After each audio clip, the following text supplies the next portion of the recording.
Hello po sa mga fan at followers po ni Mr. Donnie Pangilinan and Miss Bel Mariano. Panibagong updates po tayo patungkol kay Miss Bel at Mr. Donnie, no? Dito po kasi sa kanila pong pagpo-promote po ng kanilang movie, no, na Roja, kitang-kita natin yung suporta na, or dito po sa series pala ni Mr. Donnie Pangilinan at Kyle Echari, kitang-kita natin yung suportang ibinigay ni Bel.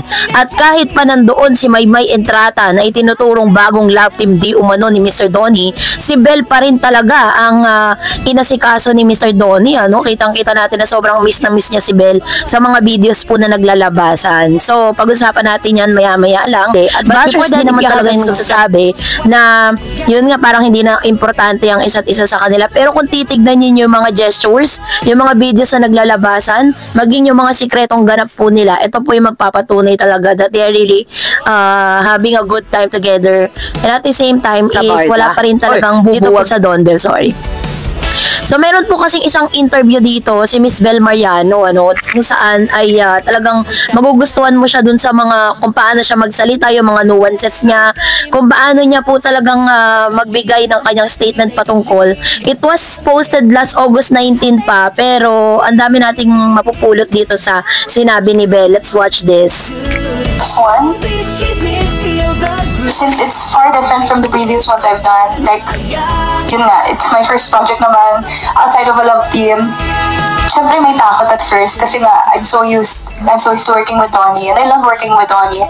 So parang... You love what? Uy, alam mo naman? Napingi lang ako ng bote, ito naman. O, go na. Ayun, syempre may kaba. Pero at the same time, parang sabi ko, wow, this is something new. This is something that, you know, I want to grow and I'm always open to growth and I'm always open to learning more, and we've been both of us have been vocal about it. Now we're always there to actually just support each other and, you know, champion each other in terms of our growth, whether that's with each other or, you know, apart from each other.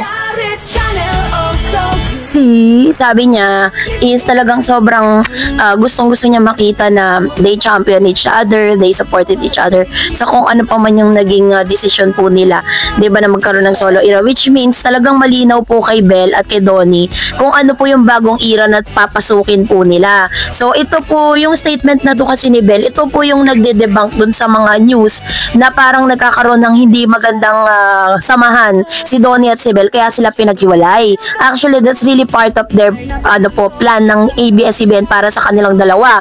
Kasi nga naman parang kailangan din talaga nila mag-grow outside the love team. Pero ang maganda lang po sa kanila, kahit po hindi sila magkasama, is makikita mo talaga na nagsusuportahan silang dalawa.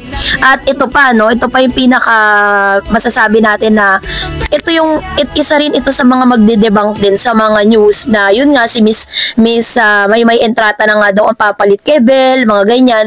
Pero hindi yun yung nakikita ko dito po sa video na maipapakita ko po sa inyo ngayon. Kasi ito, yan. So ito pong video na ito ay part po ito ng kanilang interview. Kitang-kita niyo yung ano, 'di ba, yung space between Mr. Donnie Pangilinan and Miss Maymay Entrata. Hindi nga natin sila makita na parang they are sweet together, ganyan, katulad ng mga ikinakalat ng mga fan ni Miss Maymay. And para lang po linawin sa inyo, I'm not against Maymay Entrata kasi she's very sweet and very kind person, very humble person po yan si Maymay. Napakabait po na artista, marami po nagsasabi niyan. And kaso nga lang, medyo napapasama tuloy siya sa paningin ng mga fans po ng Don Bell kasi iniisip nila na si Maymay ay magiging tinik para po sa Don Bell, which is not true, no? Makikita mo dito na, yan, wala nga tayong makitang mga ebidensya na talagang nagkakamabutihan si Donnie at si Bell, pero ginagawan po nila ng love team, 'di ba? And tahimik lang talaga sila. At may mga videos din po na nagkalat dito na kung paano po tuwang-tuwa si Donnie, no, na nakita si Bell. Ayan, o, eto, panoorin natin to. Fake news out, truth in the house. 6th anniversary. Yeah. Love you too. Happy anniversary. 6th anniversary. I know. Yeah. Love you too. Yun, so binati po ni Mr. Donnie Pangilinan ang Don Bell Worldwide sapagkat sila ay nag-celebrate ng 6 na taon, no, na sila po ay sumusuporta kay Donnie at Bel Mariano sa kanila pong love team. Di talaga nakalimutan. Tapos ito pa yung it was happened during the advanced screening at Roja, labing support to Donnie Pangilinan. Panoorin pa natin to. tunay na kwento, walang Yan.